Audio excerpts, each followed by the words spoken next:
Salam alaikum, c'est professeur agrégé Hamidou. Nous allons vous présenter aujourd'hui les scolioses de l'enfant.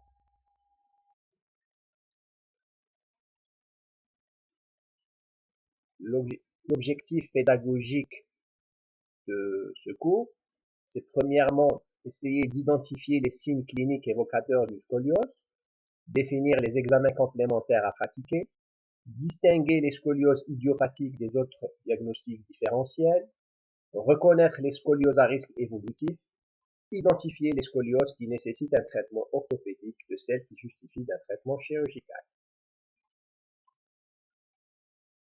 Le plan de la question est comme suit. Nous allons commencer par une introduction, un rappel anatomique, la définition, l'épidémiologie et l'éthiopathogénie, le diagnostic clinique, radiologique, étiologique et par le traitement des scolioses ainsi que sa prise en charge.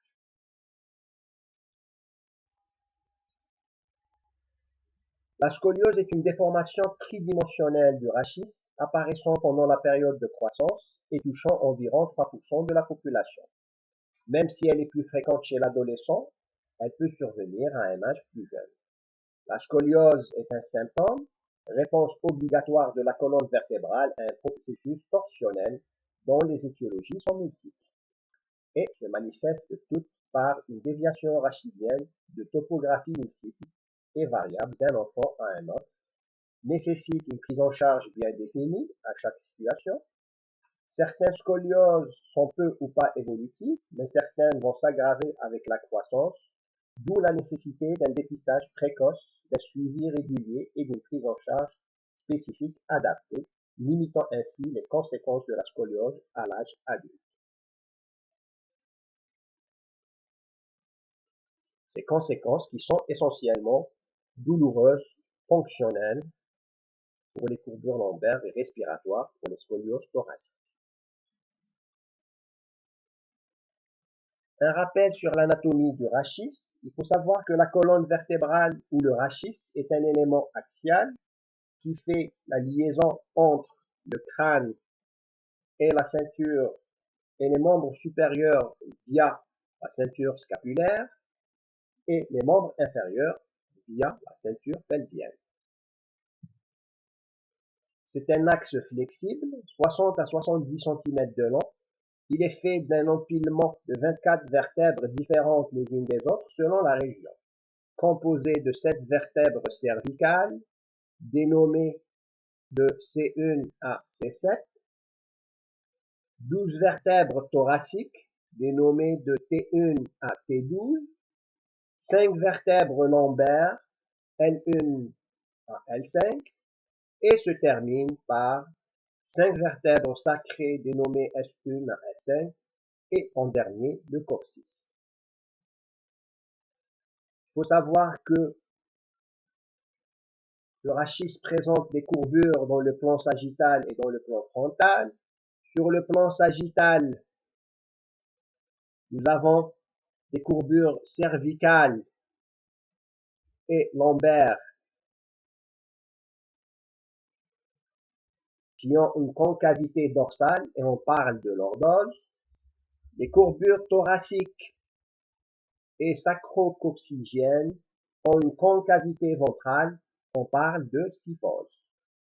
Dans le plan frontal, le rachis est rectiligne avec des repères palpatoires bien visibles, à savoir le processus épineux de C7 qui est facilement palpable.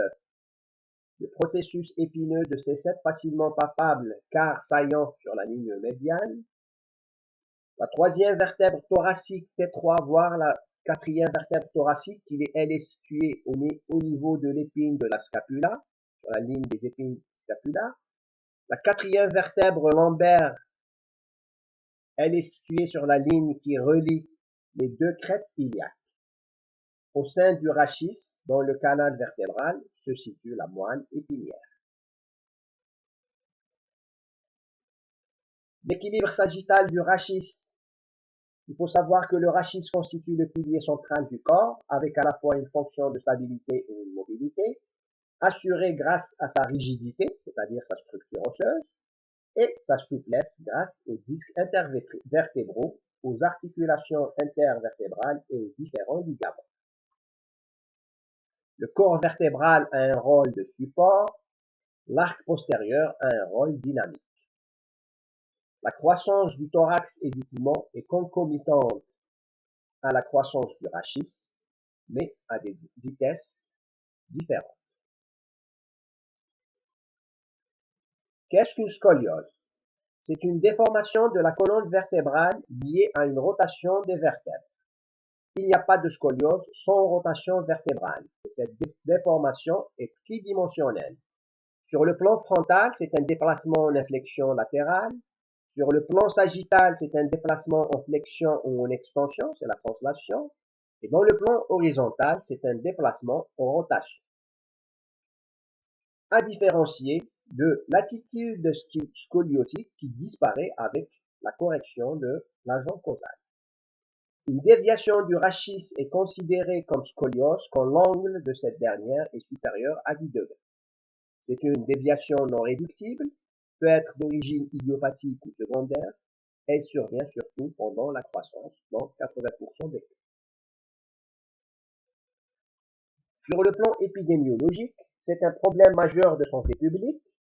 L'incidence, elle est de 1 pour 1000 par an selon une étude suisse publiée en 2017.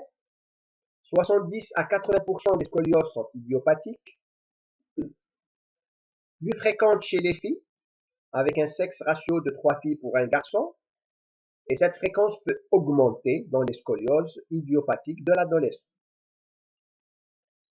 Les scolioses dorsales droite et lombaire gauche sont de loin les plus fréquentes.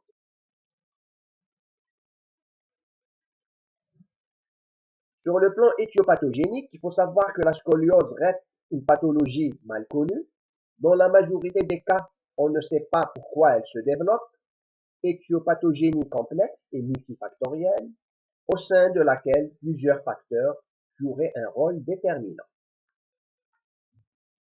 Ainsi, les scolioses par malformation vertébrale obéissent à des dysfonctionnements de l'organogénèse, du rachis, et entrent essentiellement dans des facteurs génétiques en cause, dans des formes familiales. Elles sont liées surtout au chromosome X, avec un mode de transmission à expression variable, mutation du gène sur le chromosome 5, par exemple POC5. À l'inverse de la scoliose idiopathique, où le rachis, né sans malformation, développe des courbures pathologiques, sont sous l'influence de certains facteurs. Parmi eux, nous avons des facteurs biochimiques, tels la mélatonine, où son déficit a été incriminé dans l'apparition de scoliose idiopathique, la calmoduline, la gréline, qui est l'hormone sécrétée par l'estomac, qui intervient dans la sensation de faim, ou un taux plasmatique élevé joue un rôle dans l'apparition de cette dernière. Les facteurs tissulaires, il est difficile de différencier entre une anomalie tissulaire présente ou secondaire à la scoliose, mais un déficit en collagène de type 3 avec un taux bas de glycosaminoglycane ont été retrouvés dans les scolioses. Les facteurs morphologiques, essentiellement le système nerveux central, dans le développement de certaines, comme le développement de nombreuses pathologies neurologiques, centrales ou périphériques, responsables de scoliose, des anomalies de croissance du rachis, c'est-à-dire l'asymétrie de croissance, un rôle de la posture érigée et des muscles paravertébraux dans l'équilibre et la posture de la colonne vertébrale ont été incriminés dans la genèse de scoliose. Mais surtout les facteurs environnementaux qui sont incriminés dans la genèse de malformations vertébrales, effets tératogènes de certains médicaments tels que l'acide valproïque, effets de radiation ionisante, un diabète maternel, etc., etc. Diagnostic clinique. L'examen clinique doit s'efforcer à répondre à des questions bien précises. Est-ce une scoliose? Quelles sont ses caractéristiques, ses étiologies, ses conséquences, et répondre à son est-elle évolutive ou pas. L'examen clinique du rachis fait partie intégrante de l'examen orthopédique. Le diagnostic d'une scoliose, il est clinique. c'est la présence de la gibbosité. Mais le diagnostic clinique doit passer par 3 étapes. Premièrement, l'interrogatoire, l'examen physique général et troisièmement, l'examen du tronc. L'interrogatoire est indispensable de rechercher des antécédents familiaux, des antécédents médicaux et chirurgicaux, le déroulement de la grossesse et de l'accouchement, le motif de consultation. Est-ce une découverte fortuite ou bien lors d'un examen ou lors d'un contrôle par le médecin scolaire? L'existence ou non de douleurs rachidiennes qui témoignent de l'étiologie du scoliose secondaire, les habitudes de pratique sportive, les anomalies de la courbure staturo-pondérale et surtout chez la fille, la date des ménages qui doit être précisée. L'examen physique. Comment faire un diagnostic de scoliose? Ceci ne peut être fait qu'après un examen clinique minutieux sur un enfant déshabillé, sans chaussures ni chaussettes, à l'aide d'un fil à blanc et d'une règle pour confirmer la scoliose et retrouver une cause éventuelle. L'examen physique général doit analyser surtout le morphotype, poids, taille, l'envergure, l'hyperlaxité, une dysmorphie faciale, l'examen cutané, présence de taches caféolées témoignant de l'existence d'une maladie de Van Reckling-Hausen, anomalie de la ligne médiane, pilosité anormale, angiome ou découverte de région sacrée, voire pilosité au niveau de la région cervicale. Les examens neurologiques, surtout à la recherche d'une diminution de la force musculaire, une fatigabilité anormale, une myotonie, troubles sensitifs, anomalie des réflexes ostéotendineux, et en dernier, rechercher une douleur d'allure inflammatoire.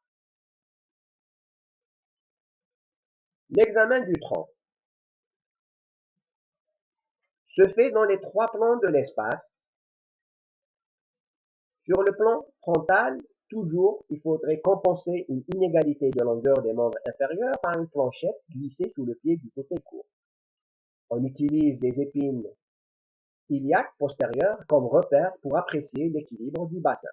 Le fil à plomb placé sur l'épineuse de C7 doit passer par le pli interfessier. Tout débord des épineuses ou de ce pli sur le fil à plomb est considéré comme un déséquilibre du tronc.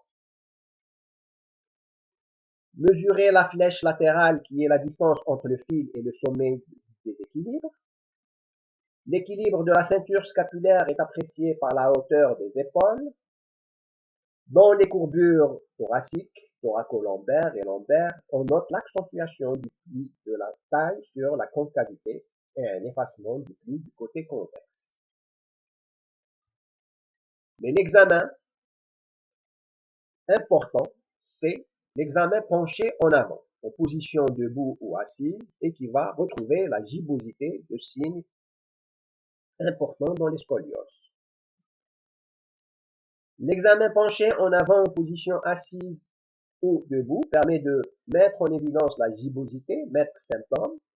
L'enfant se met face à l'examinateur et se penche en avant, pieds joints, tête enroulée, les mains jointes tentant de toucher le sol, va retrouver la gibbosité qui est une saillie d'un hémithorax par exemple ou d'une fosse lombaire sur le même niveau qui se mesure en millimètres grâce à un scoliomètre ou une règle horizontale qu'on place sur la gibbosité.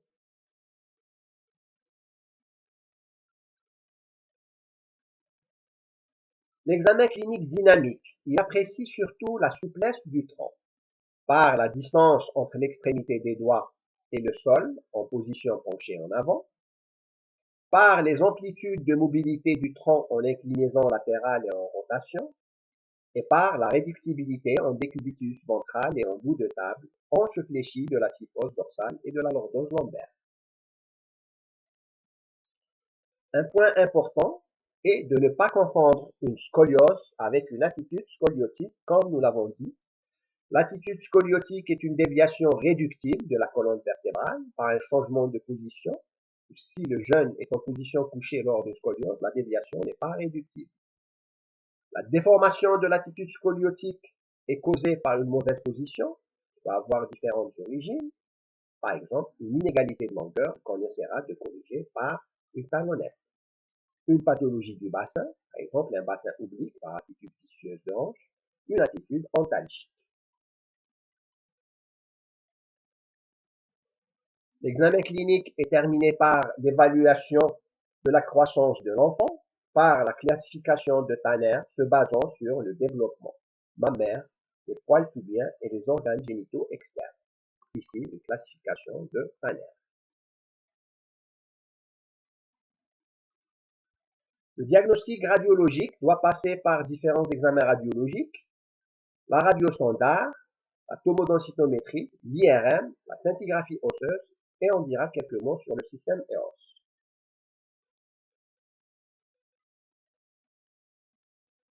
Le bilan radiologique standard, c'est la radio du rachis tout entier de face et de profil, de la totalité de la colonne en position debout, de face et de profil. Chaque scoliose est caractérisée par 3 types de vertèbres, la vertèbre limite supérieure, la vertèbre limite inférieure, la vertèbre sommet et la vertèbre apicale. Le diagnostic positif égale un angle de corps supérieur à 10 degrés. La mesure de l'angle de corps permet de chiffrer la scoliose et de surveiller son évolution dans le corps. L'angle de corps, comme vous le voyez ici, est l'angle formé par la droite passant par le plateau supérieur de la vertèbre limite supérieure et à droite passant par le plateau inférieur de la vertèbre limite inférieure. La rotation vertébrale s'apprécie au niveau de la vertèbre sommet. Le corps vertébral tourne vers la convexité, l'apophyse épineuse tourne vers la concavité. La rotation s'évalue par 2 méthodes, la plus utilisée étant la méthode de Cobb, qui apprécie le déplacement de l'épineuse ou pédicule et au bord vertébral de la concavité de la courbure.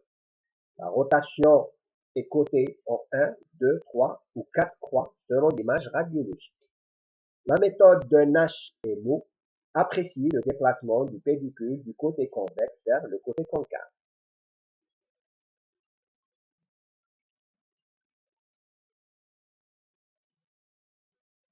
Les courbures scoliotiques sont décrites et classées en fonction de la localisation de la vertèbre sommet. On distingue Ceci nous permet de distinguer les formes topographiques classées en fonction de la vertèbre sommet. Et nous avons les formes cervico-thoraciques. Vertèbre sommet se situe au niveau de C7 ou de T1. Les formes thoraciques, où la vertèbre sommet se situe entre T2 et T11. Les formes thoracolombaires, où la vertèbre sommet se situe à T12 ou L1. Les formes lombaires, la vertèbre sommet se situe entre L2 et L5. Une scoliose avec une double courbure, l'angle de Cobb le plus important est dit courbure principale. L'autre courbure est appelée contre-courbure.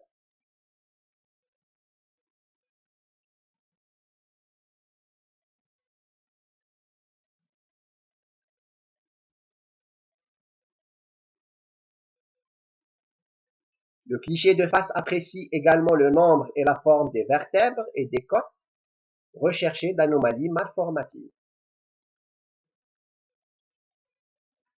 Sur le cliché de profil, elle renseigne sur les courbures physiologiques.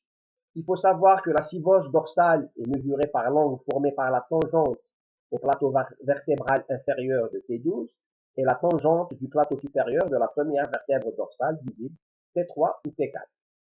La lordose lombaire mesurée par l'angle formé par la tangente au plateau vertébral supérieur de L1 et la plaque sacrée. Les clichés en inclinaison latérale, ce qu'on appelle le bending test, apprécient essentiellement la réductibilité des courbures et la dérotation, surtout en cas de traitement chirurgical.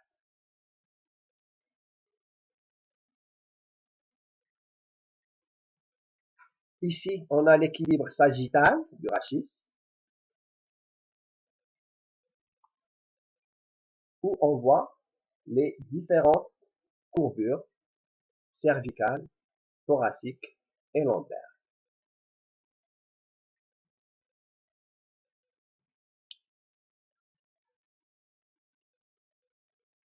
Pour apprécier l'évolutivité de la scoliose en fonction de la maturation osseuse, car pendant la période pubertaire, il y a une progression rapide de la scoliose. Ceci nous amène à évaluer l'âge radiologique par deux méthodes. Radio de la main et du poignet gauche de face, c'est la méthode de Grodish et Pye, ou bien la maturation des crêtes iliaques sur un cliché du bassin de face, c'est le test de Risser. Test de Risser qui permet de les classer en 5 stades. Du Risser 0 où il y a une absence de cartilage d'immaturité, à un stade 5, Risser 5, un cartilage complètement accolé à la crête iliaque ou immaturité qui est témoignant que la croissance est terminée et que l'enfant est rentré à l'âge adulte. Le test de Risser ou de radiologie du bassin est un indice de maturité osseuse de fin de croissance et non un indicateur âgeux. On se sert de l'apparition et l'accollement du cartilage de croissance de la crête iliaque pendant la croissance pour chiffrer un terme. Ici, des images sur la classification de Risser. Les autres examens complémentaires, à savoir la tomodensitométrie qui est demandée surtout en cas de suspicion d'une anomalie vertébrale, avant et après chirurgie, en cas d'indication chirurgicale, retentissement de la scoliose sur l'arbre trachéobronchique. L'IRM, elle visualise la totalité de l'axe médullaire, n'est indiquée que lorsqu'il y a des anomalies neurologiques associées ou bien des douleurs persistantes. La scintigraphie n'a d'indication que dans des scolioses douloureuses, voire d'allure inflammatoire, où la présence d'un ostéoïde peut être retrouvée. Le système EOS.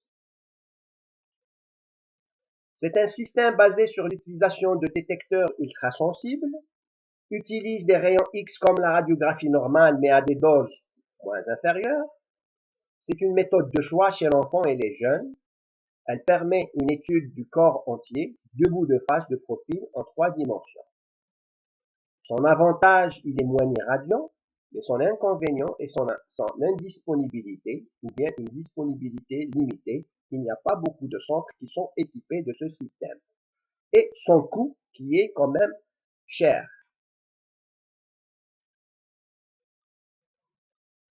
Le diagnostic étiologique.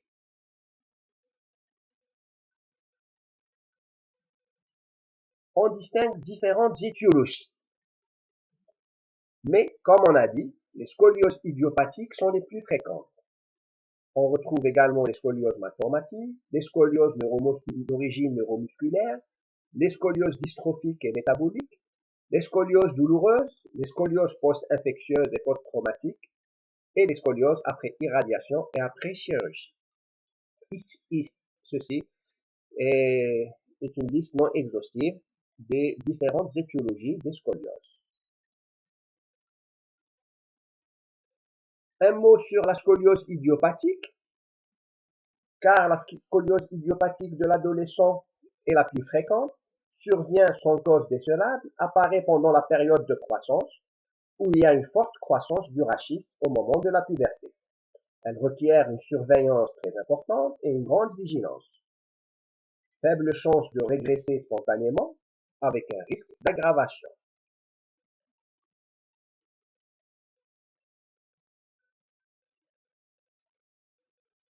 À partir de l'apparition des premiers signes pubertaires et jusqu'à la fin de la croissance rachidienne, matérialisée par la soudure complète du cartilage de la crête iliaque, la pente est beaucoup plus raide et la scoliose devient fortement évolutive avec une aggravation en moyenne de 1 degré par mois. Ceci nous amène à parler de et matérialisé par la courbe de Madame Duval-Beaupère, qui parle de l'histoire naturelle des scolioses, idiopathiques essentiellement, matérialisé par 3 phases, ou bien 3 périodes. La première période s'étendant de la naissance au début de la puberté est caractérisée par une aggravation angulaire annuelle dessinant une pente de P1. La deuxième période, elle est plus courte.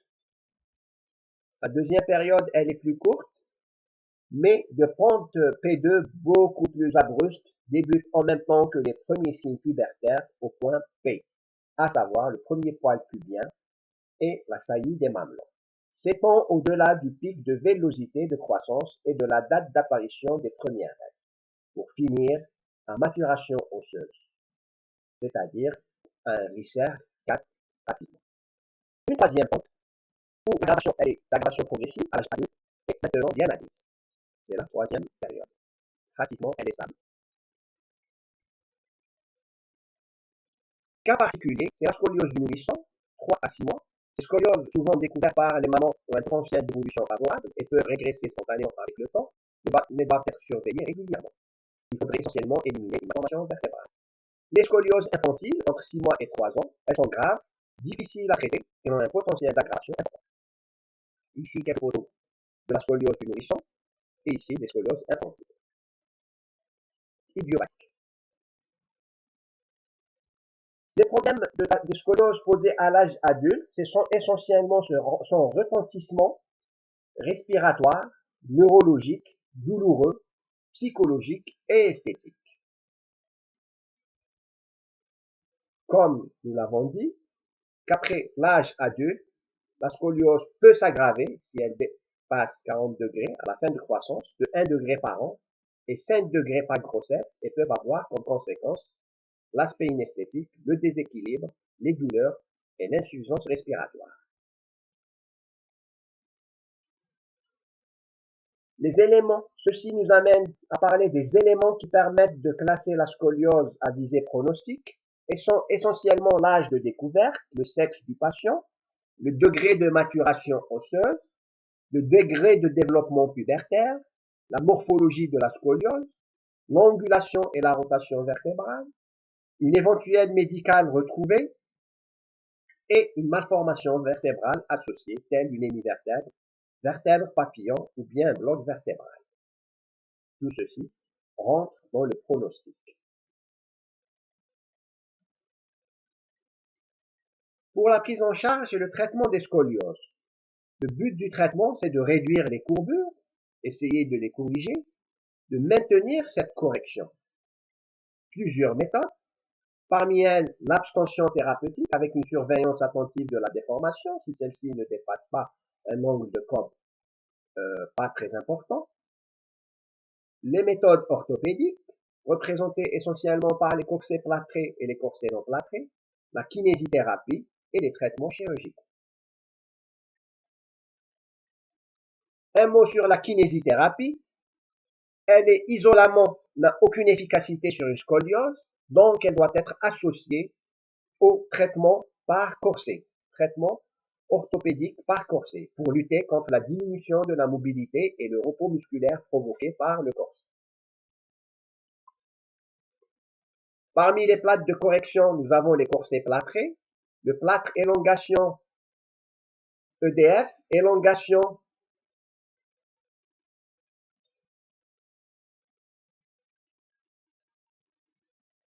confectionné dans le cadre de Cottrell, d'Abbott Cottrell, indiqué pour les scolioses découvertes avec un angle de Cobb déjà important, ce qui rend difficile la mise en place du corset en première intention, permet de diminuer l'angle de Cobb, mieux préparer la colonne à la mise en place, par exemple, du corset. Le plâtre est laissé pendant 1 mois, peut être changé après ce délai. Les corsets non plâtrés, ils représentent la référence en matière de traitement des scolioses. De nombreuses variétés existent, parmi elles le corset lyonnais, le corset de Milwaukee, le corset CTM.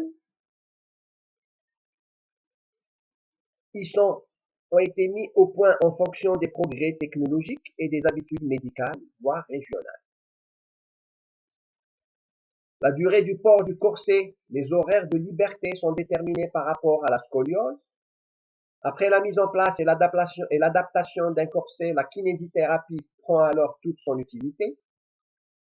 Même en cas de traitement bien conduit, l'angle de la scoliose à l'âge adulte est environ le même que celui du début du traitement.